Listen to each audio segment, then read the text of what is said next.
Our job as mix engineers is to enhance the emotion of a song. That's our number one job. But how do we do that? Let's talk about it.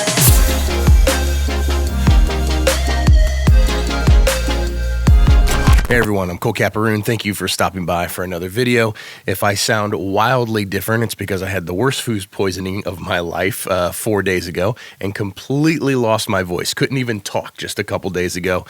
So hence the different setup. I'm trying to make it easier on myself to get through this video. Now, this is a topic that I don't really hear people talk about. As with all of these videos, I want to approach this from a philosophy angle. I always want to get you guys in the right mindset so that way these principles can hopefully apply, and they should apply, to every genre that you work on, every song, every genre. That's always my goal, principles and philosophies, and then it will help make what you do better. So obviously our job as a mix engineer is to make the song sound good, but that's a given. Like, we're not getting hired if we're not capable of making the song sound good. You have to be capable of making a song sound good. So there's only two other reasons why someone would ever hire us to mix. And the first reason is to shine the most marketable light on the music as possible, to create some polish, to make it fit in whatever is relevant at the time for a particular genre. And the second reason is to enhance the emotional impact of a song. But I don't ever hear anyone talk about how to enhance the emotional impact of the song. So let's just get down to it. The best way to think about this, in my opinion, is what sounds, what sonic palettes give you an emotion. What makes you sad?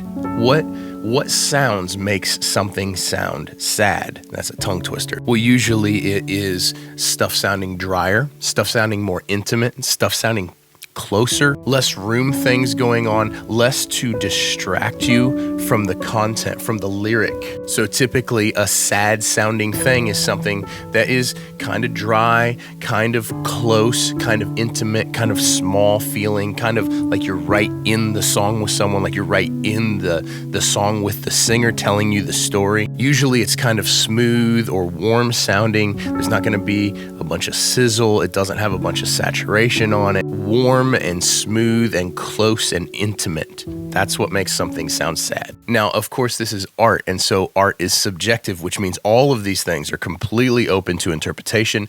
I just want to explain my thought process on this sort of stuff. What makes something sound aggressive? What do you associate with aggression? So for me, it's driving really fast, or, a fight or something like that. Lots of sizzle, lots of impact. So it's the opposite of sad, sonically anyway. I mean, happy is the opposite of sad emotionally, I guess, but aggressive is the opposite of sad sonically, in my opinion. So if you're going for an aggressive thing, it's usually more saturation, more distortion, more compression, aggressive top end, sizzly top end that's really like aggressive. And in my mind, the effects side of aggressive is kind of pretty open-ended. I think it comes more from the textures of a song. Lots of impact, lots of transient, lots of saturation, lots of compression, lots of aggressive top end. That's, in my opinion, what makes things sound aggressive. So what makes things sound happy? Well, in my opinion, something that sounds happy is light and open, airy sounding. So not too much low end, not overly thick sounding, not overly impactful, but like light and cheerful. So less bottom end, less low mids, but not harsh aggressive top end, just kind of lighter, more open, more emphasis on the upper mid range. What makes something sound epic? Usually long melodic notes. The melodies are very drawn out, which would play into your effects as well. So maybe your reverbs and delays are much longer for something that sounds epic than something that sounds close and intimate. Now, obviously, on the production side of things, there's an infinite number of ways to make something convey an emotion. But since our job as a mixer is to enhance that emotion, whatever the production has, whatever the song has, how do we enhance that value, that feeling, that vibe, How do we enhance that and make it more easily perceivable to the listener? I think this is something that movies do incredibly well, and I think it's a really good frame of reference if you're trying to make something sound sad or happy or angry or aggressive or mad or whatever. You can very easily think about your favorite scenes in your favorite movies that convey that exact emotion.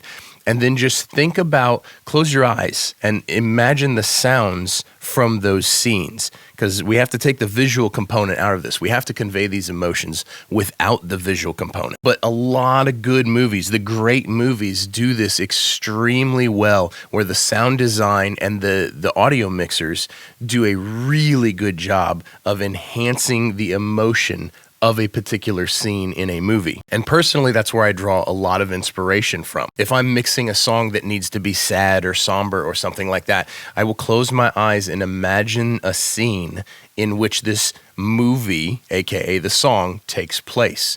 What kind of scene is it? What kind of picture am I looking at? And then I try to paint that picture. I'm always a big fan of trying to imagine the target, the end goal in my head, and then I work in Pro Tools or whatever with effects and EQ and compression and levels and all of this stuff to accomplish the goal that I already have in my head. I don't spend a lot of time, not in the mix. I do experiment a lot, but when I'm actually mixing, I experiment very little, because I have to decide the destination in my mind, and then I work to accomplish that goal. I work to arrive at the destination that I'm looking for. And so I try to do this very visually when I'm trying to enhance the emotion of a song. Close my eyes, what picture is the song painting for me, and how do I make that more real? How do I get that picture to jump out the speakers? It's a really hard thing to put into words, and it would have done me no good to show you guys in Pro Tools, because it's all conceptual, it's all subjective. But generally speaking, this is how I approach emotion and getting more emotion out of a song that I'm mixing. There will be links down below for every single piece of gear that I use. Those links go to Sweetwater, and Sweetwater is sponsoring this video. I've been buying a lot of my gear from Sweetwater for a long time now. So you can check out all the gear that I use by hitting the links in the description, and anytime you buy any piece of gear from any one of my links on any one of my videos, it goes a long ways to help support this channel, help keep, why can't I say this anymore? It helps, it makes it better for me. It helps me make more better videos. I gotta write that down. Thank you guys for watching. I'll see you in the next one. Peace.